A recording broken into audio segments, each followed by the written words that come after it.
For reasons that utterly escape everyone involved, you're listening to A Bipolar, a Schizophrenic, and a Podcast. Here are your hosts, Gabe Howard and Michelle Hammer. It's now time for A Bipolar, a Schizophrenic, and a Podcast with your host, Michelle Hammer, Schizophrenic. And Gabe Howard, Bipolar. Today's episode is all about vices. Vices. It's about vices as they relate to mental illness. So Michelle's vice of just being mean and cranky, that's not because she's schizophrenic. It's because she's mean and cranky. So we're not talking about that. Is that a vice? Is mean and cranky even a vice? I mean, it's very New York. A vice, though? I don't know. What's the definition of a vice? I don't know. Maybe we should have looked that up. You know, with the magic of editing, people will think that we looked it up right now. The definition of a vice is a weakness or character or behavior, a bad habit. Wait, so the definition of a vice is a bad habit and we had to Google that? Well, there's many different definitions of vices here. Or an immoral or wicked personal characteristic. Basically, vices are bad habits. Smoking, drinking, promiscuous sex, overeating. These are the kind of vices that we're talking about, right? Synonyms are shortcomings, failing, flaw, fault, defect, weakness, weak point, deficiency, limitation, imperfection, blemish, foible, fallibility, frailty, infirmity. And I feel quotes, like this show is just you reading the definition of vice from Wikipedia. Do you know that I know how to Google? And when I Google things, I know how to read. That's right, guys. I know how to read. You might think I don't know how to read. Nobody would accuse you of being illiterate. I'm glad, because I am not illiterate, and I know how to read. I read our show's emails, and they have called you a lot of things. Illiterate is not among them. No. But They do I've say that gotten you lack emails. focus. I've gotten emails, and they've said, "Why did you pick that guy, Gabe? He must be very organized or something." I do remember that email. That was a good email. That was hilarious. I was so confused. Like, I'm listening to your show, and I can't decide why you partnered with Gabe, but I suspect maybe it's because he's organized. Yeah. Does my organization come through on the show? Apparently, somebody thinks that that's the only reason why I picked you. I wonder why I picked you, because you're not organized. I picked you? Who You picked who? me? Who's who? Who are you? I don't know. I picked Peppy. Remember when we tried to get Peppy to podcast, and now he's afraid of the microphone? Yeah. Oh, Poor Peppy. we got to get. Okay, let's get to the point here. Set your phone down. Okay, so I'm done. yeah, don't Gabe, you have a vice that I bug you about constantly. Constantly. You do not stop drinking Diet Coke. You can't. Everywhere we go, of course we go where there's free refills, you drink at least 7 Diet Cokes. Am I exaggerating? You're not. Exactly. I'm glad that we started with this one because so many people think that vices have to be like something big, alcoholism or smoking or drug use as vices. But the reality is almost anything done to extreme can become a vice. To put it in a little perspective for those playing at home, I drink the equivalent of about 50 cans of Diet Coke a day. So I'm running through 2 24 packs a day. Do you believe Diet Coke is actually healthier than regular Coke? Because it's not. The data is wildly out on that. That's an awful lot of sweet and low I'm ingesting. But to say that drinking 50 cans of regular Coke, all of that sugar, not to mention the thousands of calories that would be, that sounds healthier to you? It doesn't sound healthier, but I do know that soda is bad for you. And I saw a commercial recently where they held up a pack of cigarettes and they held up a bottle of Coke and they said cigarettes are just as bad as Coke and they both cause heart disease. Come on, you saw an ad. Where's the research? Where's the backing? But you don't need to convince me that drinking this much Diet Coke is bad. Because it's something you use to cope. It is. That's where I want people to focus. Because somebody would say, the dude drinks Diet Coke. Who cares? That's a readily available commercial product. That can't be a vice. But aha! It can be if it's done to extremes. All things in moderation, of course, but I'm not moderate. Also, you used to weigh 550 pounds. Wouldn't you consider all the food you used to eat quite a vice? Yes, even still to this day, now that I'm at a reasonable, normal, mostly healthy weight. Through surgery, though. Yes, but people say through surgery. Like, I went in 550 pounds and I got a magic surgery and then I came out. The surgery was a tool that helped. That's like saying that the only reason that you're living well with schizophrenia is because of the medication. that you did no work on your own. I That see the what you're magic pill just saved you. But I don't see you exercise ever. Well, no, but 10 years later, I still have the weight off. The average success rate of a gastric bypass in 10 years is not high. Oh, really? Yeah, it's one of the reasons why it kind of fell out of favor. People would lose the weight initially, but then they'd gain most of it back within a decade. I still have my weight off. That I did not know. That's very interesting. And while you may not see me exercise, have you ever seen me? Now, be honest. Have you ever seen me eat an entire sheet cake? Good point. But have you done that in the past? Before gastric bypass, I ate an entire sheet cake routinely. Wow. I used to buy icing in a can and just eat it out of the can. I have friends who've done that, but they wouldn't eat the entire thing of icing. You would eat it on all in one sitting? Well, not only would I eat it all in one sitting, this wasn't like a rogue thing. This wasn't like, my girlfriend broke up with me, I'm going to eat icing today. No, I would go shopping at the grocery store and I'd buy 10 cans. And that would be my icing quota for the week. It's not about drinking the Diet Coke. It's not even about eating the cake or the icing. You really have to put like a hard look at it. Are you turning something innocuous into a pain point? For example, the amount of Diet Coke that I drink has become a vice. It's not about the thing that you're doing. It's about the amount of time and energy you spend doing it. And if I can't have it, I have withdrawal symptoms. Really? I freak out. You've been with me. How many times am I like, I got to get a Diet Coke? And you're like, look, let's just do a half an hour more work. And then I'm like, I can't. I got to go now. I got to go now. I got to go now. I never really realized that. I guess I just didn't notice the need for the Diet Coke. I thought you were just thirsty, I guess. Could be like the dry mouth, right? And that's how it started. That's really the biggest connection to mental illness that I have. I didn't always drink this much soda. I didn't drink this much anything. But my mouth is constantly dry. Why not water? That's clearly why it's a vice, because a better option is available. I could drink more water.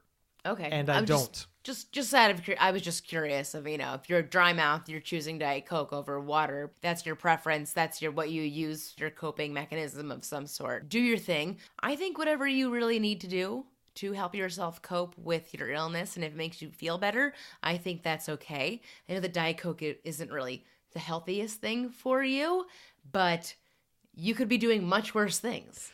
And you're not smoking crack. That really is the thing that I think about.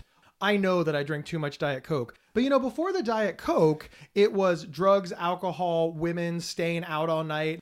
Longtime listeners of the show, they're like, Gabe's life wasn't so great. Now Gabe's life is pretty good, but he drinks too much Diet Coke. That might be a worthwhile trade. So a vice is not inherently bad. People do have to make choices. And that's really tough. People are like, no, a vice is inherently bad. It's a bad habit. But sometimes it really is the lesser of two evils. It makes me happy and it keeps me focused. It gives me something to look forward to. I like the rituals surrounding getting the drink. I like putting my shoes on. I like going out in public. I like people watching. I like all of it. I like knowing that in a couple of hours, I'm going to go have something to do.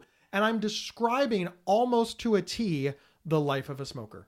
You really, really are, because there's so much around a smoker. It's more about taking a break from work, going outside, bonding with the other smokers, coming back inside, knowing that in a few hours you got to take another break. Otherwise, you're just stuck at your desk all day long. People will go outside in 30-degree weather to smoke a cigarette when people don't want to go outside in 30-degree weather. But they do it because that's what they're used to. That's what they take a break. That's their thing. That's what they do. It just keeps you occupied, keeps you busy, lets you people watch, helps you make friends, things like that. You're an ex-smoker, Michelle. Yes, I am. Let's divide this conversation up real quick. First, let's talk about your days as a smoker. And you described all of the rituals around it. But what I want to specifically talk about is, why did you start? I had some bad influences. Was it Blanche? Please tell me it was Blanche. Not Blanche. Did Blanche make you smoke? No. It was just like I was struggling with schizophrenia. And I was struggling with relaxing. I had a lot of anxiety. I wasn't fully medicated as of yet. And I didn't quite have my schizophrenia diagnosis. So I started smoking. I wasn't loving it. I kind of stopped smoking. And then I lost my first job. And I was like, I'm going to go get a pack of cigarettes. And then it just never ended.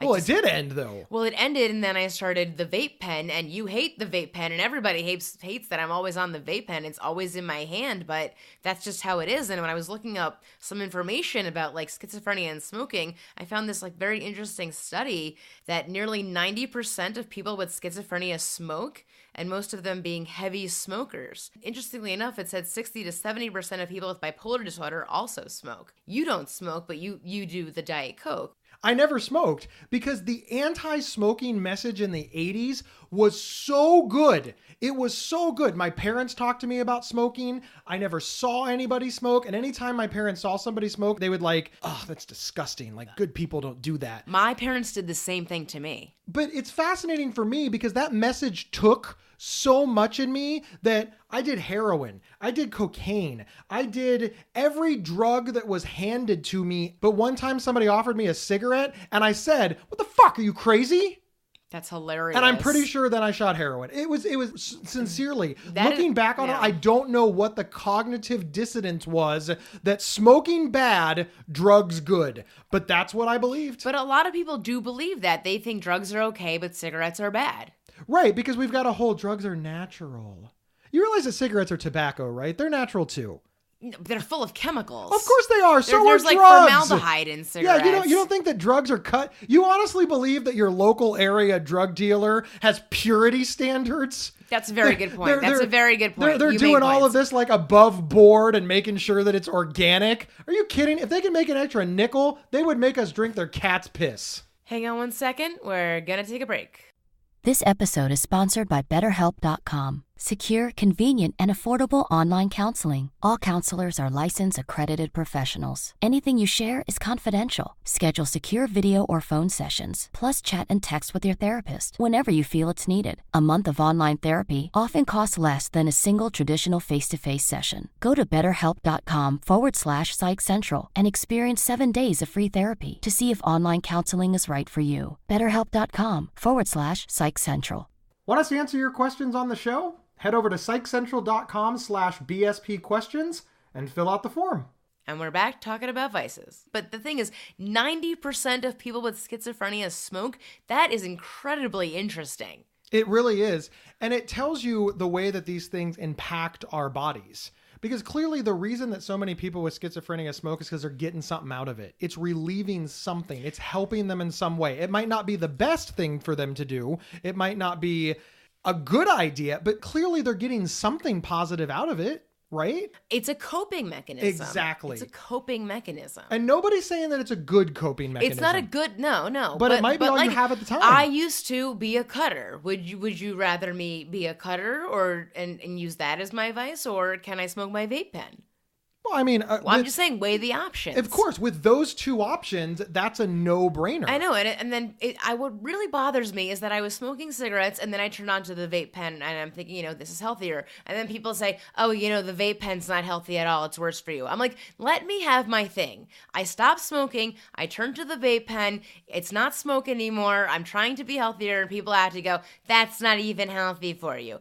Leave me alone. I'm trying, okay? I'm trying. Why do people always have to put in their 2 cents? Oh, you know what I loved the most? I used to weigh 550 pounds. Food was a vice for me. Mm-hmm. In many ways, food is still a vice for me. I still abuse food. I want to be the first to admit it. Mm-hmm. I'm so much better, but I don't want anybody to think that I have a healthy relationship with food. I struggle constantly. But what I always used to love when I weighed 550 pounds is the number of smokers that would tell me I need to lose weight. I'm like, yeah. You got to be kidding me. You're literally sucking smoke into your lungs and you're telling me about health? Have you ever seen a doctor smoke? Yes. Isn't that hilarious? A vice overcomes our knowledge base. We understand that a lot of this stuff is bad. There is nobody in the world eating a Big Mac that thinks it's a health food. But we love Big Macs. Yeah. Splurging is okay. It is okay to have cake. But it's not okay to have a sheet cake. And it's not okay to have a sheet cake every day. It's okay to have a Big Mac and fries. Nobody's saying that you can't. But if you're doing that 3 times a day, every single day, and many people with mental illness turn food into a vice. A lot of us aren't eating healthy because of depression. When you're depressed, you're not grilling chicken breasts and steaming broccoli. I would have you're to say, eating Doritos out of a bag and ordering pizza. Every single time I lost the job, I went to the grocery store and bought chocolate gelato. Yeah. That was my thing. Every single time I lost a job, it's chocolate gelato time. We're eating a pint. And it became your coping mechanism. And even one time I came home crying and I'm like, Ben, I lost my job. He goes, you want me to go to the grocery store for you? And I go, yes, please. But see, the problem there is if you would have lost your job 3 times in your lifetime, who cares? Nobody would have called it a vice. You lost 9 jobs in a year. That's Not a lot in a of year, gelato. asshole. Really? It wasn't in a year. It was from age 22 to 27. Really? Really? That's deserving of you calling me an asshole? Shut up. Yeah. It wasn't 1 year. Oh, I'm sorry. My bad. It was enough that your roommate developed the pattern. I mean, seriously, he like Sherlock Holmes that shit. He's like, oh my God, every time she gets fired, she wants gelato. He figured it out. This isn't like your romantic partner. This is the dude that's stuck sharing space with you in New York City because he doesn't make enough money to have his own place. Listen, don't make fun of wannabe actors. Oh, why are you making fun of wannabe actors? Why didn't you just say actor? Because he never got a principal role? A principal role now. We're judging the types of roles. That's what he would say to me, okay? He would say to me that he wants to get principal roles. He was on an episode of Law & Order one time. He played the corpse, right? Yes. Did you buy him gelato? I'm just saying, he was trying. Do you feel that I have any other vices that you've noticed? Like I bite my nails, I pick my fingers, I'm like a skin picker. Would you consider that a vice? Yes, I would. My nails are disgusting. I cannot stop biting them. I cannot stop picking at my cuticles. I cannot stop picking at my scabs. I can't stop picking at it. I just can't stop. I'm a skin picker. Anything like that, when I pick something, it gives me satisfaction. The people around me look at me disgusted when I start biting my nails or picking my skin. They're like, what are you doing? It's gross. Because only little kids bite their nails and stuff like that. And yet I'm 30 and I do these things. I really like how you said that it's not good for you, but it gives you satisfaction. It does. That might be the best definition of vice that we've come up with. It's not good, but it makes me happy. Yeah. Drinking this much Diet Coke is not good, but it makes me happy. Picking your skin is not good, but it makes you happy. Smoking is not good, but it makes you happy. You know, we talk about things existing on a spectrum on this show. Vices are also something that exists on a spectrum. Somebody overeating could be on the lower end of the spectrum if they're a little bit overweight. Maybe they indulge in sweets too much. Or it could be on the higher end of the spectrum, like when I weighed 550 pounds. And you know, Michelle, you and I really illustrate that well. You had gelato when you were fired, but you never weighed 4 times your natural body weight. I think that people don't understand that anything can be a vice. We've got to get this idea out of our head that certain things are inherently bad and other things are inherently good. Things don't have a moral value. For example, knives. Knives are good. We use them to cut meat. That's very valuable. We use them to cut our food like bread and eat them. But you can also use a knife to stab people. So is a knife good or is a knife bad? Well, it depends on how you use it. It's the same thing for vices. Picking at your nails isn't an inherently bad thing. What if you have a hangnail and you're trying to get it off? I do that too. I wouldn't say that I have a vice, but you go further. My nails bleed. Right. So clearly in the realm of vice. Yes. What do you do to get rid of these vices? People yell at me to stop, but I don't. Everybody with mental illness has people yelling at them all the time. I wish this worked. You know, look at our show. We reach thousands upon thousands of people every month. So if we started yelling at people to stop doing stuff, we could just solve this whole problem. Yeah. So clearly yelling does not Please, do shit. Nobody write in and tell me to use that bad taste stuff because I've used the bad taste stuff and you know what happens? I just get the bad taste stuff in my mouth as I'm biting my nails. You realize there's somebody out there halfway through that email that's like, click, click. And then you just get used to the bad taste and you start liking the bad taste. I've done it.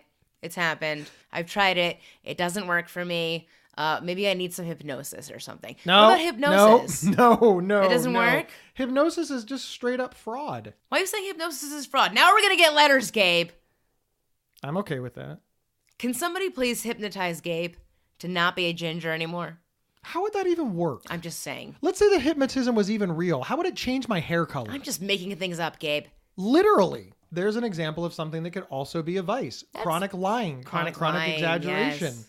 People with mental illness, they can get pegged with things and maybe fall into roles that they don't realize. Maybe the reason that you're lying or exaggerating was because of a defense mechanism before you were treated. Or when you were younger, maybe you had to make stuff up to get your parents to pay attention to you. But now you're a 30-year-old adult and you're still one-upping or making stuff up, etc. This would be a vice you should bring up in therapy. Vices tend to exist for a reason. And maybe the reason that the vice started was pure. There is no doubt in my mind that the reason that I started overeating was to comfort myself. Yeah. Food is readily available, and it was comforting. And you know what's really interesting? My psychiatrist allows me to smoke the vape pen in his office, and he said it's great because people used to smoke in their therapy sessions all the time. So, I do think that vaping is much healthier for you than smoking cigarettes. The research so far is confirming that. It also doesn't smell as bad, because cigarette smoke just smells awful. Yes, what I find interesting is that when I used to walk by people smoking and it smelled of secondhand smoke, I used to go, oh, I want a cigarette so badly. But now when I walk by and I smell secondhand smoke, I'm like, oh, that's disgusting. But it took you a while to get there, right? Rome wasn't built in a day. You didn't decide on Monday you're going to stop smoking, and Tuesday the problem was licked. Right, it was more just people around me kind of like, don't smoke, it's gross. And then every time I saw my family, I'd have to sneak off, but then I would smell like smoke. And then every time my mom would hug me, she would sniff me ridiculously. Sniff me. Blanche died of lung cancer, and she was never a smoker. Her husband was, my grandfather. So you feel the secondhand smoke really contributed. And that's something that vape doesn't have. Vape doesn't have a secondhand smoke list. And my other grandmother had emphysema. You know, my mom was like, remember your grandmother? She couldn't walk 100 yards. And I'm like, really, that wasn't the biggest problem she had. Even though, you know, I can tell that you're irritated with your mother for trying to make you a better person, the horror.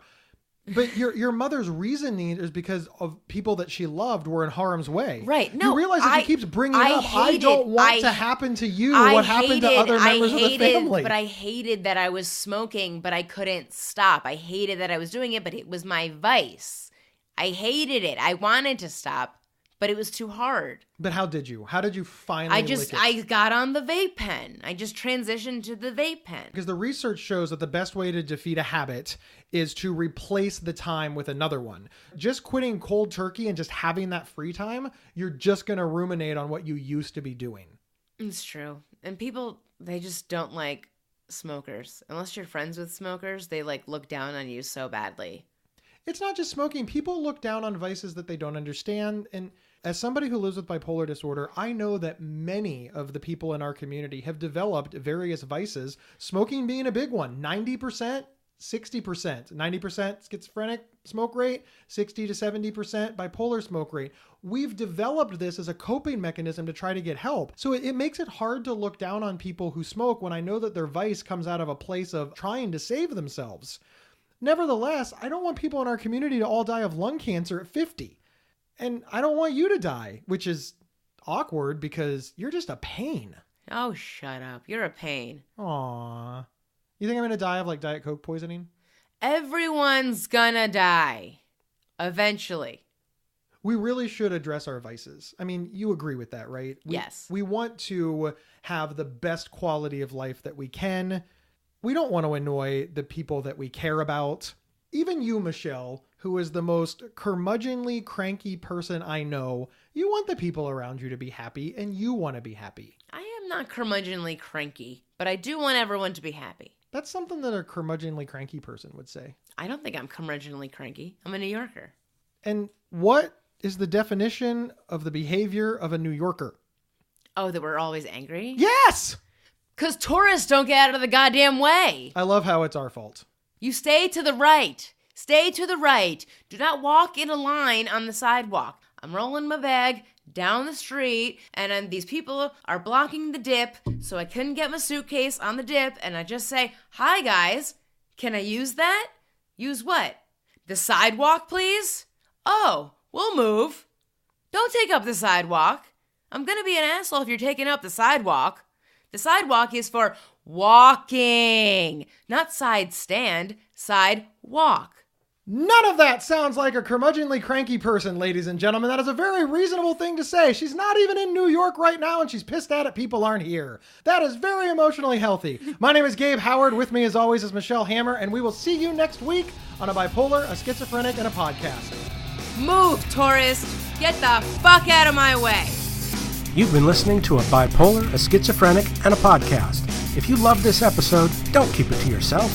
Head over to iTunes or your preferred podcast app to subscribe, rate, and review. To work with Gabe, go to gabehoward.com. To work with Michelle, go to schizophrenic.nyc. For free mental health resources and online support groups, head over to psychcentral.com. The show's official website is psychcentral.com/BSP. You can email us at show@psychcentral.com. Thank you for listening, and share widely.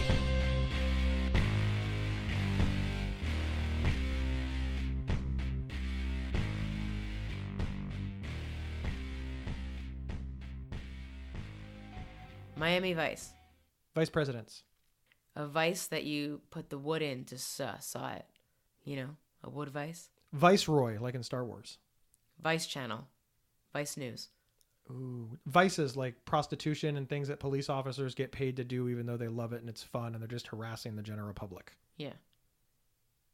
I think I won because I came up with more things that started with vice. Vice VP. I said that already. I don't know.